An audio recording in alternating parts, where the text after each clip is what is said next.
Hello students, आप सभी का स्वागत है आपके अपने YouTube चैनल एके क्लासेस पर। प्यारे बच्चों, इससे लास्ट वीडियो में हमने आपको क्लास 10 का चैप्टर नंबर 5 समांतर श्रेणी के बेसिक कॉन्सेप्ट को करा दिया था।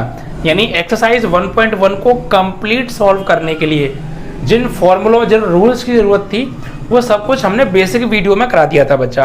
अगर आपने उस वीडियो को नहीं देखा है तो पहले बेसिक के वीडियो को जाकर जरूर देखिएगा, क्योंकि उसको देखने के बाद एपी में यानी समांतर श्रेणी में आपको कोई समस्या नहीं आने वाली है। ठीक है, और वीडियो को पूरा देखा करो जिससे कि कोई भी पॉइंट आपका बचे ना, जो हम सब कुछ बताते हैं आप तक पहुंच जाए। ठीक है बच्चा, चलिए तो आज हम एक्सरसाइज 5.1 को स्टार्ट करेंगे और इसके क्वेश्चंस को सॉल्व करेंगे।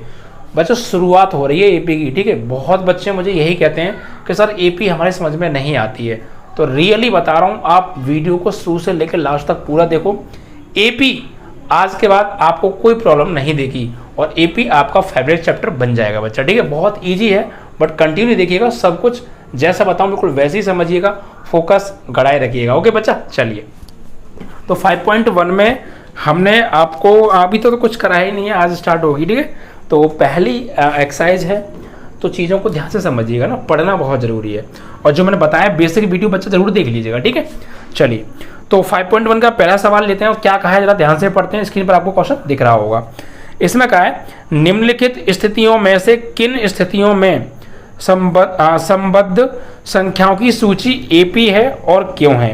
इट मीन्स दैट कि यहाँ पर कुछ पॉइंट्स दे रखे हैं, यानी सवाल हैं, इनको पढ़ना है और हमें बताना है कि एपी बन रही है या नहीं बन रही है और क्यों नहीं बन रही है या क्यों बन रही है। ठीक है, चलिए तो देखिए पहला सवाल है, इसे उठा लेते हैं।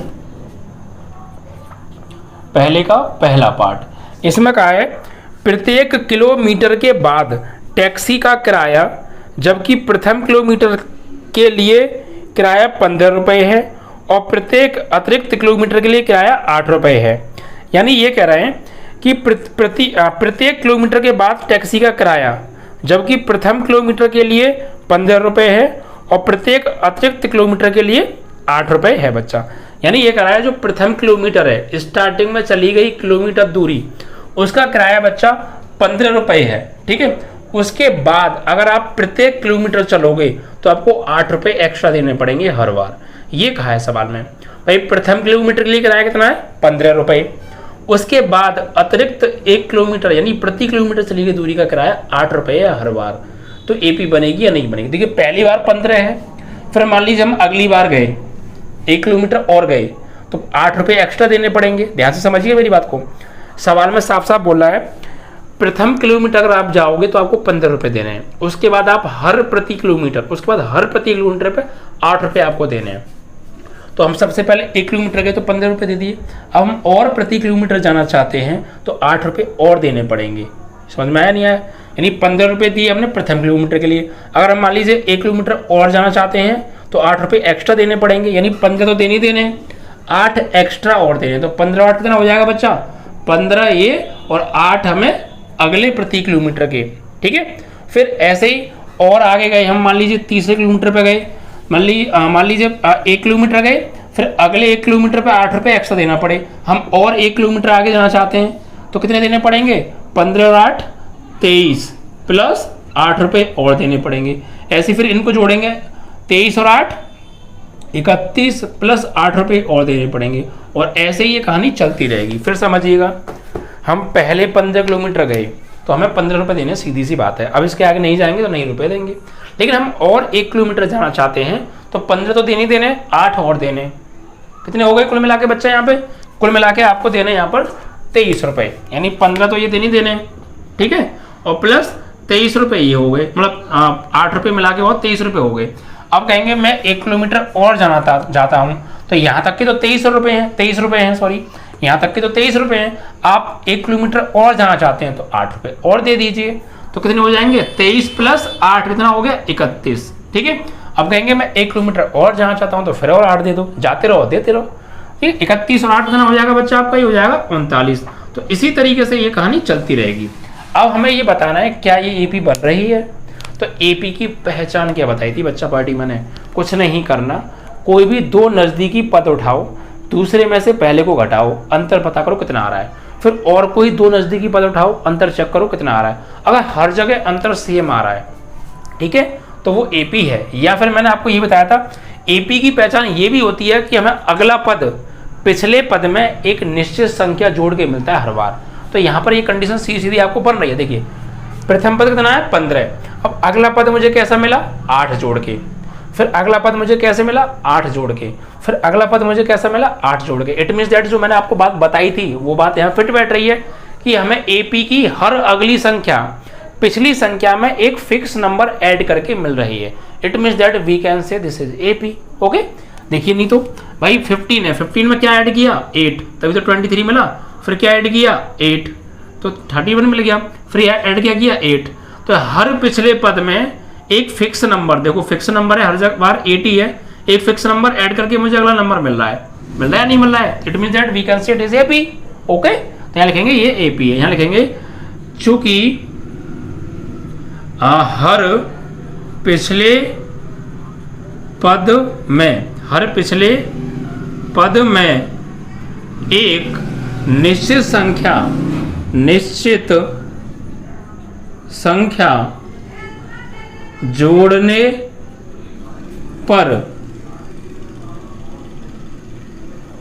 संख्या जोड़ने पर अगली संख्या मिल रही है। यानी हर पिछले पद में एक निश्चित संख्या जोड़ने पर हमें अगली संख्या मिल रही है, और वो संख्या क्या निश्चित है, मतलब एक ही नंबर है वो जिसको हम बार बार ऐड करके हमारा काम आगे बढ़ रहा है, मतलब आगे हमें नंबर मिल रहा है। It means that we can say it is AP. Okay, चलिए क्लियर। तो आपको बस यही देखना है। और या फिर एक और तरीका तो मैंने बताया नहीं, कोई भी दो पद ले लो, ये हो गया आपका T2, ये हो गया T1, घटाओ बच्चा T2 माइनस T1 निकालो तो 23 माइनस 15 कितना आएगा 8 आ रहा है, ठीक है। या फिर आप इन दोनों पदों को ले लो, ये T2 हो जाएगा, ये T1 हो जाएगा, दूसरे पद में से पहले को हटाना है तो 31 माइनस 23 8 आ रहा है। हर जगह आपको जो अंतर मिल रहा है दो नजदीकी पदों का वो सेम मिल रहा है, तो इसका मतलब ये एपी है, ठीक है। तो आप कैसे भी पहचान सकते हैं। तो इस तरीके से आपका पहला सवाल यहाँ समाप्त हो जाता है बच्चा, ठीक है। नेक्स्ट क्वेश्चन क्या कह रहा है, देखिए नेक्स्ट क्वेश्चन में ये कहा है कि किसी बेलन में उपस्थित हवा की मात्रा जबकि वायु निकालने वाला पंप प्रत्येक बार बेलन की शेष हवा का 1/4 बाहर निकाल देता है। देखिए बच्चा ये क्या कह रहा है, ये कह रहा है एक बेलन है, बेलन जानते हैं आप, शंकु है ना, सॉरी अरे बेलन शंकु क्यों होगा, बेलन जो होता है बच्चा सिलेंडर जैसा, ठीक है। जैसे ड्राम आपने देखे होंगे, ड्राम वो बेलन टाइप के होते हैं, जैसे ये आपको मैं दिखा देता हूँ, ये ठीक है, ये इस तरीके की आकृति जो होती है ना ये बेलन की होती है, इस तरीके से ये 3D शेप होती है बच्चा बॉडी, ये होता है बेलन, इसके अंदर खाली जगह है, ठीक है, ये इसका आयतन होता है, ये होता है बच्चा बेलन, ठीक है, समझ में आया। तो ये कह रहे हैं कि एक बेलन है, बेलन का कुछ आयतन है, ठीक है। अब क्या होता है उसमें से उस बेलन में एक हवा निकालने वाला पंप लगाया जाता है, और वो पंप क्या करता है बेलन का 1/3 हवा हर बार निकाल रहा है।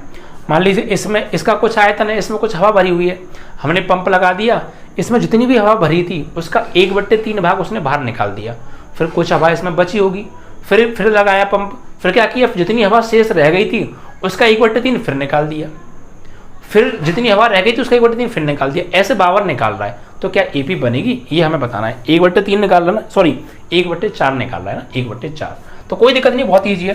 देखिए हम यहाँ शुरुआत में मान लेते हैं, माना बेलन का आयतन, भाई आयतन जो होता है उसे वॉल्यूम बोलते हैं, इसे मान लेते हैं ये V है, V घन इकाई, ठीक है, इसका आयतन हमने मान लिया V घन इकाई, आयतन बच्चा घन इकाई में होता है, ठीक है। अब क्या करते हैं इसका 1/4 बाहर निकालते हैं, ठीक है। तो पंप से V का 1/4 बाहर निकालने पर, तो भैया इससे बाहर निकालो V का 1/4, तो कितना निकल जाएगा, V का 1/4 बाहर निकाल दिया, यानी V/4 निकल गया बाहर, तो बची कितनी हवा इसमें हवा, भाई पहली बार में निकला 1/4, तो स्टार्टिंग में क्या था बच्चा, यहाँ स्टार्टिंग में V था, अब 1/4 निकल गया, तो कितना बचा ये देखिए। तो बच्चा बचा हुआ कैसे निकालेंगे, स्टार्टिंग में V था, इसमें से V/4 निकाल दिया, तो रह कितना गया बच्चा, तो इसे एलसीएम लीजिए, 4 एकम 4, 4v और 4v में से एक v जाएगा तो 3v/4 इतना बचा बच्चा। भाई पहले स्टार्टिंग में v आया था, v हवा भरी थी उसके अंदर, v घन इकाई, इसमें से v/4 निकाल दी तो बची कितनी 3v/4, 3v/4। अब अगली बार क्या किया गया, ये जो हवा इसमें रह गई है इसका फिर 1/4 बाहर निकाल दिया, तो बच्चा इसका फिर से 1/4 बाहर निकालो। तो यहाँ लिखेंगे शेष हवा कितनी बची, तो शेष हवा का आयतन बचा बच्चा अब इसमें 3v/4। अब फिर से 1/4 निकाल दिया, फिर 1/4 निकालने पर अब इस शेष का 1/4 निकाल दिया बच्चा, ठीक है। तो अभी कितनी थी 3v/4 थी, इसमें से कितना निकाल दिया, इसका 1/4 निकाल दिया, यानी 3v/4 का 1/4 फिर से निकाल दिया, तो कितनी बचेगी पुरानी वाली में से अभी जो निकाली है ये घटा दो, तो एलसीएम कितना आएगा बच्चा 16 आएगा। 4 से भाग देंगे, 4 बार 4 दिया 12v माइनस ऊपर कितना हो गया 3v, तो फाइनली सॉल्व करेंगे कितना आएगा 9v/16। तो ये हवा बची, तो लिखेंगे 9v/16। ऐसे ही निकालते जाएंगे तो क्या एपी बन रही है। भाई स्टार्टिंग में इतनी हवा थी उसके अंदर, फिर निकाल दी कितनी v का 1/4 यानी v/4 निकाल दी, तो बची कितनी जो स्टार्टिंग में थी उसमें से जो निकाल दी है इसको हमने घटा दिया था, और घटाने के बाद क्या आया था 3v/4। फिर क्या हुआ 3v/4 बची, और 3v/4 में से ये जो हवा रह गई है इसी का 1/4 फिर घटा दिया, तो फिर कितनी बची 9v/16। ऐसे ही निकालते जा रहे हैं। तो क्या एपी बन रही है, तो चेक कर लेते हैं। देखिए इन दोनों को ले लीजिए और दूसरे में से पहले को घटाओ, ठीक है। चेक करना है, सिर्फ हमें लिखना सॉल्व करना नहीं है, सिर्फ हमें चेक करना है ऐसे नॉर्मली। तो भैया 3v/4 में से v घटाओ तो एलसीएम आएगा 4, तो 3v minus 4v, finally minus के v/4। ये आ रहा है अंतर इन दोनों का। एक बार इन दोनों को लेकर देखो, यहाँ भी अंतर यही आना चाहिए, और नहीं आया तो गलत है। तो यहाँ पे घटाएंगे 9v/16 में से घटाएंगे 3v/4, तो एलसीएम आएगा वही 16। तो ऊपर तो रहेगा 9v माइनस 4 चौक 4 तिया 12v, तो यह माइनस के 12 और प्लस के 9, तो माइनस के 3v/16 आ गया। तो भैया यहाँ पे अंतर कुछ और आता है, यहाँ कुछ अंतर और आ रहा है, यानी इन दोनों को लिया तो दूसरे में से पहले को घटाया तो अंतर आ रहा है माइनस के v/4, और इन दोनों को लिया दूसरे में से पहले को घटाया तो अंतर आ रहा है माइनस के 3v/4। मतलब यहाँ पर जो सार्वांतर है वो सेम नहीं है, मतलब कि हमें हर अगला पद पिछले पद में एक फिक्स नंबर ऐड करके नहीं मिल रहा है। भाई इससे ये हमें कैसे मिला, इसमें हमने v/4 ऐड किया, फिर इससे ये कैसे मिला, इसमें हमने 3v/16 ऐड किया। इट मीन्स कि हर बार कुछ अलग नंबर ऐड करके हमें अगला पद मिल रहा है, मतलब एपी नहीं बन रही है, ठीक है। तो यहाँ पर आप लिख भी सकते हैं कि हमें अगला पद पिछले पद में एक निश्चित संख्या जोड़कर नहीं मिल रहा है, इसलिए यह एपी नहीं बन रही है बच्चा, ठीक है। समझ में आया। चलिए अब इससे अगला सवाल देखिए, अगले सवाल को भी ध्यान से पढ़ो क्या कह रहा है। अगले सवाल में बच्चा देखिए क्या कह रहा है, ध्यान से पढ़िएगा ना।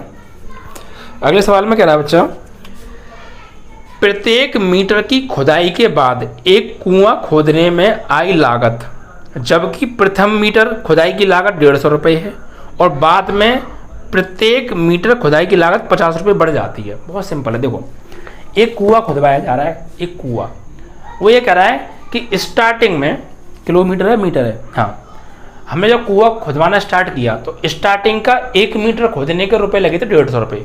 जैसे मान लीजिए भैया मुझे कुआं खुदवाना है, तो ज़मीन से स्टार्ट करेंगे खोदना, तो 1 मीटर तक गहराई खुदवाने के लिए 150 रुपये दे रहे हैं। उसके बाद आप हर मीटर खुदाई के लिए आपके 50 रुपये बढ़ जाएंगे, तो क्या एपी बनेगी। तो ये बताइए भैया मुझे। तीसरा सवाल है, पहले मीटर खुदवाने में कितना चार्ज आ रहा है, पहला मीटर खुदवाने में यानी प्रथम मीटर खुदवाने का जो चार्ज है वो 150 रुपये है, ठीक है। तो पहले गए 1 मीटर के लिए 150 रुपये, अब मैं अगर 1 मीटर और खुदवाऊंगा तो मुझे 50 रुपये एक्स्ट्रा देने पड़ेंगे, यानी 150 तो देने ही देने, 50 रुपये और देने, यानी 150 तो देने ही देने प्लस 50 रुपये और देने, ठीक है। फिर अगर मैं 1 मीटर और खुदवाना चाहता हूँ तो ये तो मुझे देने ही देने, भाई 1 मीटर पे 150 रुपये, अगर आप 2 मीटर खुदवाओगे तो 150 तो देने ही है, 50 और देने हैं। अगर आप 3 मीटर खुदवाओगे तो इतने तो देने ही है, 50 और देने, यानी इतने तो देने हैं। इतने कितने मतलब 150 और 50, 200 तो देने ही देने हैं, प्लस 50 और देने हैं। फिर आप एक और मीटर खुदवाओगे तो इतने देने हैं, तो देने ही है आपको, 250 तो देने ही देने हैं, प्लस 50 और देने हैं। तो ऐसे ही ये कहानी बनती जाएगी बच्चा, ठीक है। तो क्या ये भी बन रही है, चेक कर लेते हैं। 150, फिर कितना हो गया आपका 200, फिर हो गया आपका 250, फिर हो गया आपका 300 and dot dot dot. Check करिए बच्चा, देखो 150 में क्या ऐड किया है, 200 मिले 50, फिर इसमें क्या ऐड करें 250 मिले 50, इसमें क्या ऐड करें 300 मिले 50। यानी हर अगला नंबर, हर पिछले नंबर में एक फिक्स नंबर ऐड करके मिल रहा है, एक fix number. It means that we consider is AP. Okay, easy question है, पहले क्वेश्चन जैसा ही है। तो यहाँ लिखेंगे हमें इस श्रेणी का अगला पद, हर अगला पद जस्ट पिछले पद में एक फिक्स नंबर, एक निश्चित संख्या जोड़कर प्राप्त हो रहा है, अतः ये एपी होगी, ठीक है। ये आपको बना के लिख देनी है, बस आपको यही चेक करना है।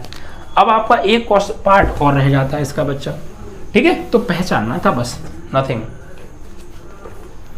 चौथे पार्ट में क्या क्या है, खाते में प्रत्येक वर्ष का मिश्र धन, जबकि 10,000 की राशि 8% वार्षिक दर से चक्रवृद्धि ब्याज पर जमा हो रही है बच्चा। समझ में नहीं आया, देखिए क्या कह रहा है, ये कह रहा है 10,000 रुपये है खाते में और 8% की वार्षिक चक्रवृद्धि ब्याज की दर से हर वर्ष खाते में जमा हो रही है, तो क्या बनेगा। तो भैया मिश्र धन का फॉर्मूला क्या होता है, आप मुझे ये बताइए। मिश्र धन का फॉर्मूला होता है बच्चा P1 + R/100 की पावर T, ठीक है बच्चा, 100 की पावर T, ये मिश्र धन का फॉर्मूला है।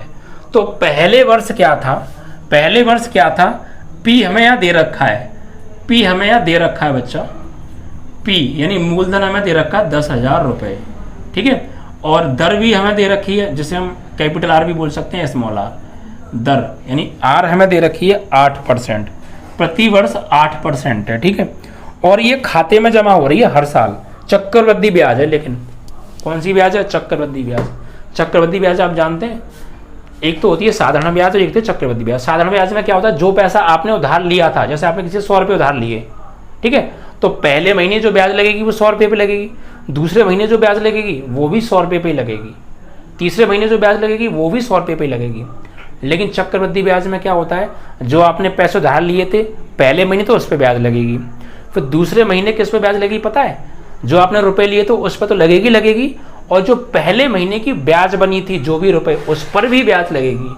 इट मीन्स चक्रवृद्धि ब्याज में ब्याज पर भी ब्याज लगती है बच्चा, इससे थोड़ी महंगी पड़ती है, ठीक है।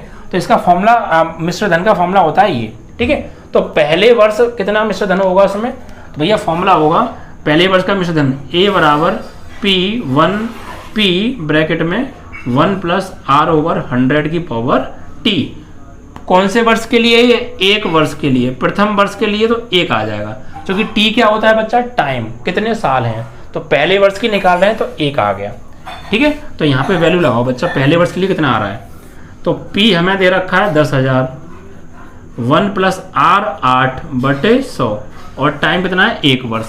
फिर अगले वर्ष के लिए यानी अब दूसरे वर्ष की निकालने हैं, तो वही काम हो जाएगा, बस समय की जगह क्या आ जाएगा 2 आ जाएगा।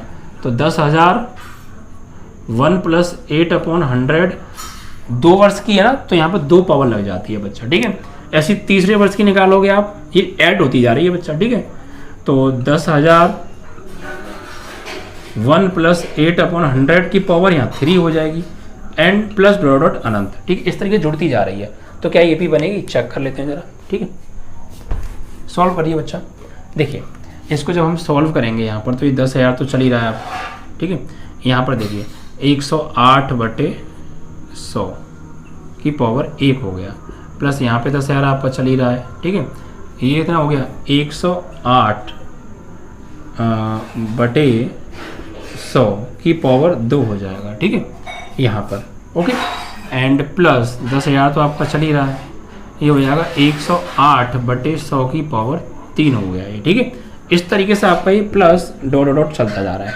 तो सॉल्व करते हैं जरा, सॉल्व कीजिए बच्चा, कितना आएगा, देखो 2 0 से 2 0 कट गई, अब 108 में 100 से गुणा होगा तो 10800 इतना हो गया। यहाँ पे बच्चा कितना हो जाएगा, देखिए ये पावर जब हम चढ़ाएंगे ऊपर तो ये 2 पावर है, तो इसको हम लिखेंगे 10,000 तो ये आपका चल ही रहा है, ऊपर 108 इंटू 108। ऐसा क्यों? क्योंकि 2 घात है, और नीचे 100 इंटू 100, क्योंकि इसकी भी होल स्क्वायर है। तो 2 जीरो से 2 जीरो कट गई, और इन 2 जीरो से 2 जीरो कट गई, तो 108 इंटू 108 आएगा। 108 का 108 में गुणा करिए बच्चा, कितना आएगा? तो बच्चा 108 और 108, अट्टू अट्टू 64, 8 का जीरो में करेंगे 0, और 6 से 6, 8 एकम 8, फिर इंटू 0 का करेंगे तो 0 0 0, फिर इंटू 1 का 8 में 8, और 0 में 0 और 1 में 1, तो फाइनली 4 6 और 8 और 8 16, और 0 यहाँ पे 0 और 1 1 और 1, इतना आ रहा है। तो भैया ये आएगा 11664 आ गया। ठीक है, ऐसे इसको सॉल्व करेंगे जरा, तो कितना आएगा देखो। हाँ, तो यहाँ पे सॉल्व करेंगे तो ये बच्चा ये हो जाएगा आपका 10,000 तो आपका चल ही रहा है, 108 इंटू 108 बटे 100 100 100, ये 0 से ये 0 कट गई, ये 0 से ये 0 कट गई। अब बच्चा कितना बच्चा? 108 का 108 में 3 बार करना है बच्चा, 108, इन तीनों को गुणा करो और फिर 100 से भाग भी देना है। तो सीधी सी बात है यार, कुछ हमें यहाँ से आप गुणा करोगे फिर 100 से भाग दोगे तो एक फिक्स नंबर तो नहीं मिलेगा, वरना आप गुणा कर भी सकते हैं, ऐसी कोई दिक्कत नहीं है। देखो गुणा करके ये आ रहा था हमारा 100 का, इन दोनों का गुणा करके आ रहा था इतना 11664, फिर से इसमें 108 से कर लो अब चाहो तो, 8 चौक 32, 8 छिंग 48 और 3 51, 8 छिंग 48 और 5 53, 8 एकम 8 और 5 13 का 3, 8 एकम 8 और 1 हासिल 9, फिर 0 करेंगे तो 0 0 0 0 0, फिर करेंगे बच्चा हम 1 का तो 4 6 1 1, ऐड करेंगे तो 2 1 6 4 और 3 7 6 3 9 10, 1 और 1 2, कुछ इतना आएगा। फिर 100 से भाग देंगे तो पॉइंट लगवा यहाँ आ जाएगा, यहाँ पे पॉइंट। तो भैया अगला नंबर मिलेगा हमें 2097.12। अब चेक करो क्या सेम आ रहा है। तो भैया क्या करो, इसमें से इसे घटाओ, भाई इन दो को लिया तो इसमें से इसे घटाएंगे 11664, और यहाँ पे भैया ये 00801 घटाया तो आया 4 6, 16 से 8 गया 8, तो यहाँ बचा आपका 10 से 10 किया 0, इतना आ रहा है 864। अब इसमें से इसे घटाना तब भी तो नहीं आ चाहिए, तो 2097.12, और ये इसको घटाएंगे तो ये 11,624, और ये तो ये है 2000, ये तो और छोटा हो रहा है, छोटा हो गया भाई ये तो। ठीक है भाई, 11,664 था, और यहाँ कितना हो गया ये था 10,800। ठीक है, और यहाँ पे कितना आ रहा है ये निकल के, यहाँ तो ये और कम निकल के आ रहा है, तो ये सीधी बात है AP नहीं बन रही है। ठीक है, तो एक फिक्स नंबर ऐड हो के हमें अगला नंबर नहीं मिल रहा है, ये सब दिख गया। ठीक है, तो ये भी नहीं है। ठीक है, तो बहुत ईजी क्वेश्चन है, बस आपको थोड़ा कैलकुलेशन करनी है। ओके चलो, तो ये 4 पार्ट थे बच्चा, जिसमें दूसरा और चौथा आपका AP नहीं है, और पहला और तीसरा AP आपका आया निकल के। ठीक है, चलिए अब आते हैं आगे के प्रश्नों पर। तो आगे के प्रश्न ध्यान से समझिएगा, यहाँ से एक्चुअली सवाल सही स्टार्ट हो जाते हैं, पीछे तो ये ऐसे ही पूछ लेते, यहाँ से क्वेश्चन एक्चुअल में बाकी में सही क्वेश्चन स्टार्ट होते हैं, और आगे के बड़े बड़े प्रश्नों को करने के लिए अब जो हम अब स्टार्ट कर रहे हैं क्वेश्चन, इनका यूज बहुत ज़्यादा होगा, तो आप ध्यान से समझिएगा। ठीक है, क्वेश्चन नंबर 2 है बच्चा, है ना। इसमें क्या है, दी हुई AP के प्रथम 4 पद लिखिए, जबकि प्रथम पद A है और सार्व अंतर D है बच्चा। ठीक है, चलिए तो 4 पद लिखने हैं हमें क्या दे रखा है, प्रथम पद स्मॉल a हमें गिवन है, कितना है 10, और सार्व अंतर यानी D जिसे हम बोलते हैं, CD भी कह सकते हैं, ये हमें दे रखा है 10। तो हमें AP के 4 पद लिखने हैं बच्चा, कितने 4 पद। तो आप मुझे ये बताओ, हमें हर अगला पद AP में कैसे मिलता है, प्रथम पद में 1 ऐड और जो D ऐड करके। भाई प्रथम पद क्या होगा, प्रथम पद होगा बच्चा A, द्वितीय पद क्या होगा, द्वितीय पद, तो द्वितीय पद कैसे मिलेगा, इस प्रथम पद में फिक्स नंबर यानी सार्वंतर D जोड़ के।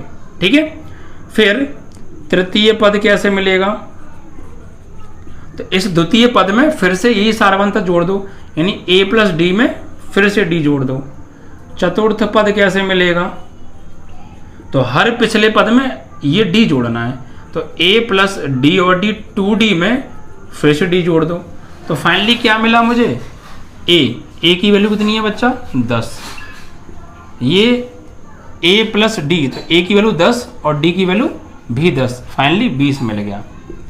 यहाँ ए की वैल्यू 10 और प्लस डी और डी यानी 10 प्लस 10, फाइनली कितना हो गया 30।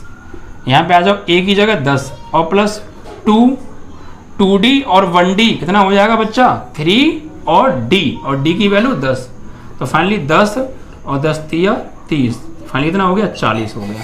ऐसे ही ये नीचे 4 पद निकलवाए थे बस, तो चेक करो, लिख दो यहाँ पे। अतः AP के 4 पद बराबर प्रथम पद 10, उसके बाद 20, उसके बाद 30, उसके बाद 40। दिस इज योर आंसर, ठीक है। यानी दूसरा पद हम कैसे निकालेंगे, प्रथम पद में सारवंत जोड़ के, फिर तीसरा पद कैसे निकालेंगे, द्वितीय पद में सारवंत जोड़ के, फिर चतुर्थ पद कैसे निकालेंगे, तृतीय पद में सारवंत जोड़ के, यानी जस्ट पिछले पद में सारवंत ऐड करके उससे अगला पद प्राप्त करेंगे हम, ठीक है। चलिए समझ में आई आपको कॉन्सेप्ट क्या है इसका निकालने का। तो आपको ये ध्यान रखिएगा, AP जब भी कभी बनेगी वो A और D से ही मिलकर बनेगी, यानी प्रथम पद और सार्व अंतर से ही मिलकर D बनेगा, वो AP बनेगी बच्चा। ऐसे इसका दूसरा पार्ट दे रखा है, दूसरे का सेकंड पार्ट। A की वैल्यू दे रखी है -2 और D की वैल्यू कितनी है 0, तो प्रथम पद क्या होगा बच्चा A, द्वितीय पद क्या होगा A प्लस D, तृतीय पद कैसे मिलेगा मुझे, इसमें एक D और जोड़ दूंगा, तो एक D तो है, एक D और जोड़ूंगा तो 2D हो जाएगा। चतुर्थ पद कैसे मिलेगा, 2D तो है, एक D और जोड़ दो 3D। यानी यहाँ से हमें एक बात बच्चा मालूम पड़ रही है कि हमें देखिए प्रथम पद अगर A है, द्वितीय पद क्या होगा A प्लस डी, तृतीय पद क्या होगा A प्लस 2D, यानी हमें जो भी पद निकालना है D उससे एक कम ऐड हो रहा है। जैसे तृतीय पद निकालना है तो D एक कम है 2D है, चतुर्थ पद निकालना है तो 3D है, ठीक है। ऐसे ही आपको 10वां पद निकालना हो तो कितना होगा 9D होगा, वहाँ पे A प्लस 9D, एक D कम होता है, ठीक है। चलिए तो अब निकालते हैं बच्चा। तो यहाँ पर प्रथम पद की वैल्यू तो -2, द्वितीय पद कैसे निकालेंगे -2 और D की वैल्यू 0, फाइनली -2, तृतीय पद की वैल्यू A की वैल्यू -3 और प्लस 2 इंटू D की वैल्यू 0, तो 0 हो गया। ये -3 है -2 है बच्चा ना, तो -2 आएगा, वही -2, ठीक है।